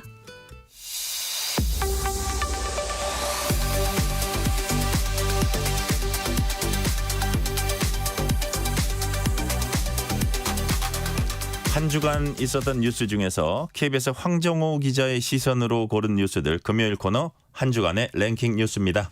황 기자 어서 오세요. 안녕하세요. 첫 번째 뉴스입니다. 법원 전산망 해킹 사건 수사 결과가 나왔습니다. 수사 발표 날에도 북한 사이버 공격은 계속 이어졌죠? 네, 북한 해킹 조직이죠. 라자루스의 법원 전산망 해킹 사건 수사 결과가 나온 게 지난 11일인데 네. 발표 직후에 이제 법원 행정처도 재발 방지를 위해 노력하겠다. 경찰도 이런 사이버 테러에 적극 대응하겠다라고 했는데 이런 이제 좀 발표가 좀 무색하게 북한 측의 사이버 공격이 계속되고 있는 것으로 확인이 됐거든요. 저희가 이제 한 보안업체와 협업을 했는데 북한 주요 해킹 조직이 3그룹 정도 되는데 이 3그룹 중에 이제 거의 이제 3그룹 이제 합계를 내보면 지난 11일부터 한 사흘 동안 50건 넘는 공격을 계속 지속적으로 한 걸로 드러났습니다. 그리고 뭐 이런 사이버 공격이 사실 1년치만 저희가 봤는데도 한 13,000건 정도? 많게는 한 달에 한 2,000건 넘는 공격도 할 정도로 좀 사실상 무차별적인데요. 주요 수법이 약성 코드를 이제 살포하는 건데 뭐 공공기관 사이트와 좀 비슷한 피싱 사이트를 만들어 놓고 이 사이트를 무심결에 클릭하게 한 뒤에 여기에 이제 들어오게 되면 제 개인 정보라든지 제 PC가 감염이 되는 거거든요. 그러니까 이런 식으로 공공기관 내부망 침투하거나 아니면 개인 정보를 이제 탈취하거나 그러니까 이런 식으로 계속 공격이 지속되고 있습니다. 네, 두 번째 뉴스입니다. IP 주소를 추적하기 어려워서 마약이나 무기, 개인정보를 사고 파는 온라인 공간 다크웹에서 우리 국민의 여권 등 개인정보가 거래되고 있다고요.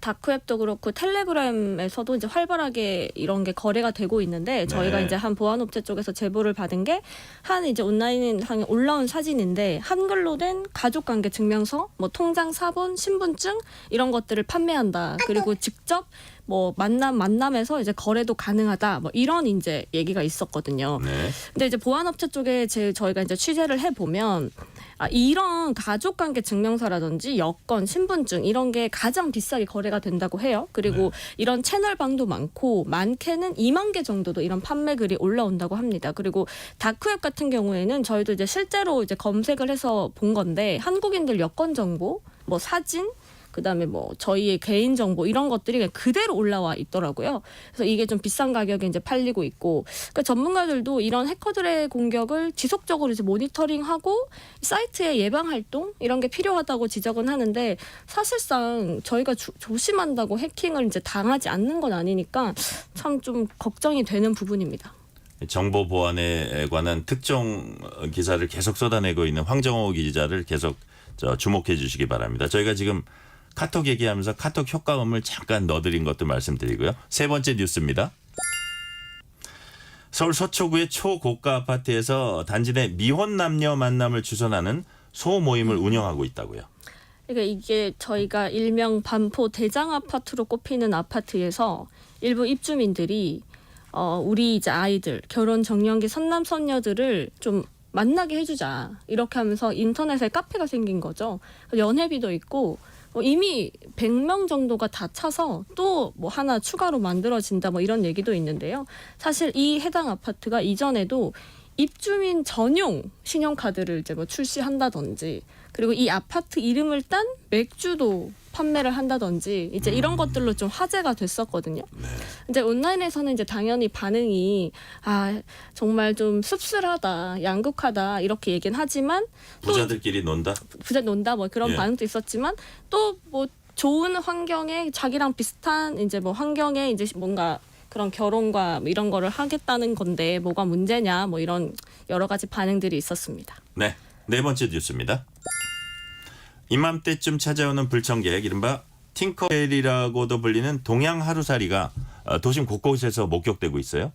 저도 이제 온라인에서 처음 본 건데 경의 중앙선 지금 현재 상황 뭐 이렇게 하면서 올라온 사진인데 지하철 벽이랑 이제 광고판 막 손잡이에도 벌레 수십 마리가 다닥다닥 붙어 있는 사진 때문에 뭐 화제가 된 거였거든요. 근데 이 이제 벌레가 뭐냐라고 하면 동양 하루살이라고 해서 날개를 펴면 한 5cm 정도 크기가 작지가 않거든요. 그 날개도 되게 화려해서 팅커벨이라는 이제 별명이 붙어 있는 이제 벌레인데 이게 사실 입이 태화해서 사람을 물거나 뭐 감염병을 옮기거나 이러진 않지만 때로 몰려다니다 보니까 불편함을 주는 일이 잦습니다.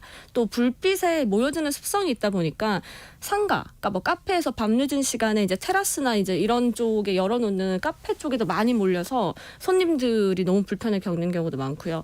그런데 이제 이 동양 하루살이가 주로 서식하는 한강 주변이 사실상 상수원 보호구역이다 보니까 상출제를 이제 쓸 수도 없는 거죠. 그래서 밤이 되면 조명 밝기 낮추고 뭐 분무기나 호스로 이제 물을 뿌리면서 이렇게 예방하는 수밖에 없는 상황입니다. 네, 다섯 번째 뉴스입니다.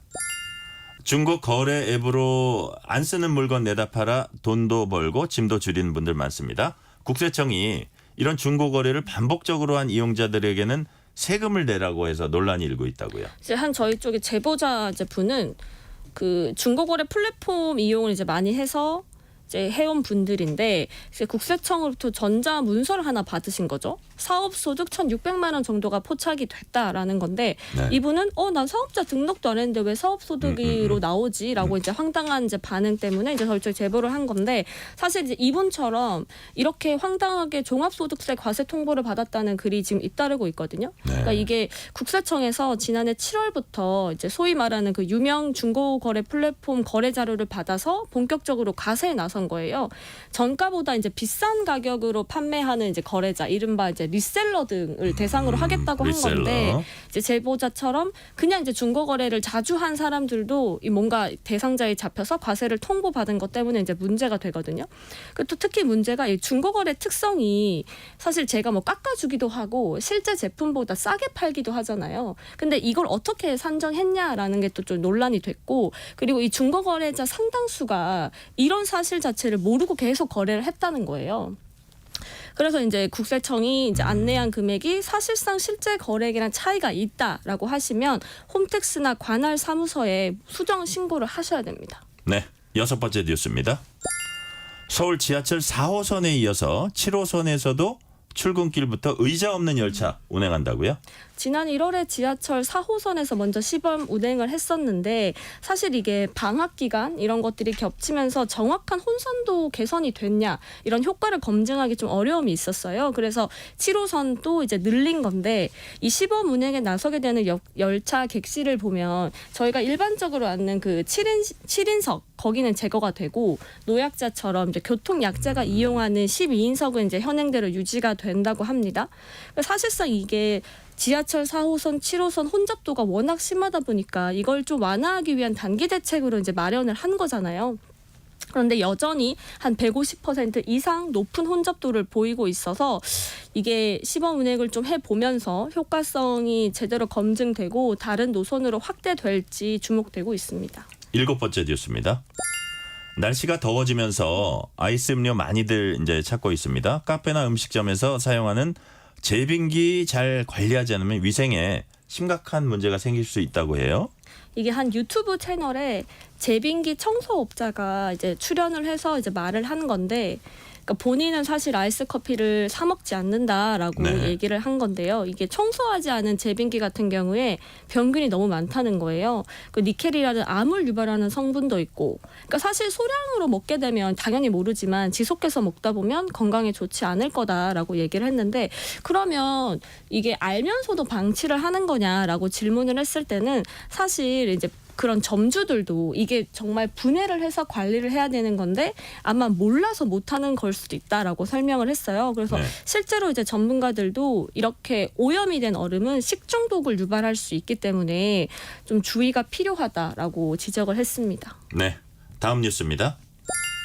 최근엔 고물가 고금리의 지갑 사정이 팍팍합니다. 최근 젊은 층을 중심으로 월급을 당겨받을 수 있는 가불 서비스가 이제 인기를 끌고 있다고 하네요.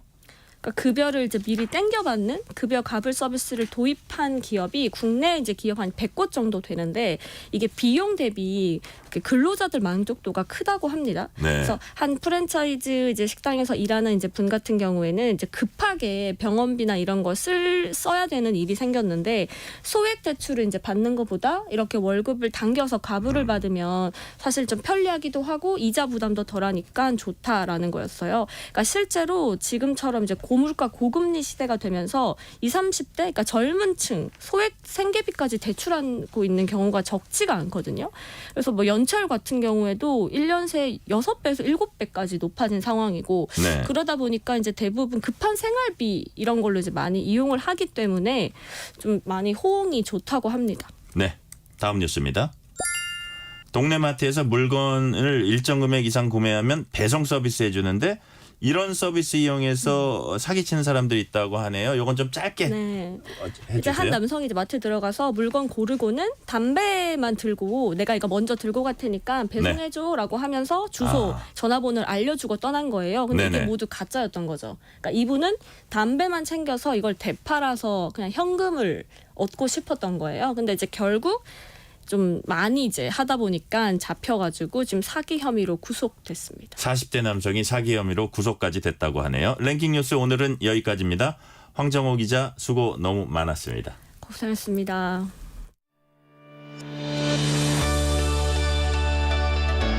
세상을 바라보는 다른 시선. 전종철의 전격 시사.